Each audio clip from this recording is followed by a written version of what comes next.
Le secteur agricole des Comores connaît des avancées significatives, transformant les conditions des agriculteurs et les infrastructures rurales.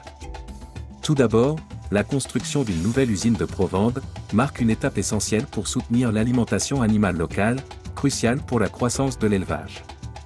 En parallèle, la mise en place de 300 microbassins de 50 m3 chacun, 7 grands réservoirs de 1035 m3 et 132 abreuvoirs, fournira de l'eau à 2677 agriculteurs, dont 53% sont des femmes. Ces infrastructures permettront de pallier les périodes de sécheresse prolongées, montrant ainsi un engagement fort en faveur de l'inclusion de genre dans le secteur agricole. La construction de 120 km de nouvelles routes rurales vise à désenclaver les zones agricoles, facilitant l'accès des agriculteurs au marché et aux services. Ce développement est complété par la réactivation de 16 centres ruraux de développement économique, CRDE, couvrant 267 villages sur les 315 existants.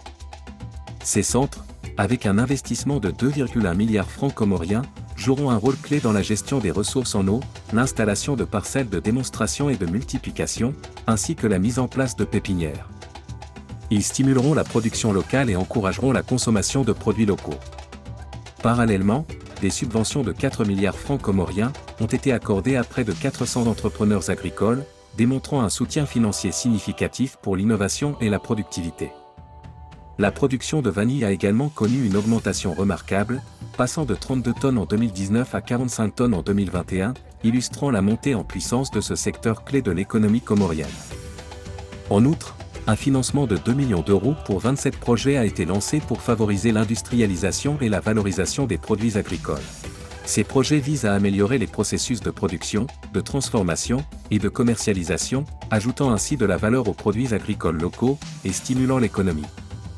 Enfin, la promulgation de nouvelles lois, telles que la loi sur les organisations professionnelles agricoles, OPA, et la loi phytosanitaire, représentent des étapes cruciales pour renforcer la qualité et la sécurité des produits alimentaires. Ces réformes législatives amélioreront la régulation et le cadre juridique du secteur agricole. En somme, ces initiatives interconnectées visent à assurer une croissance durable et inclusive du secteur agricole, à renforcer la sécurité alimentaire et à soutenir l'économie locale des Comores.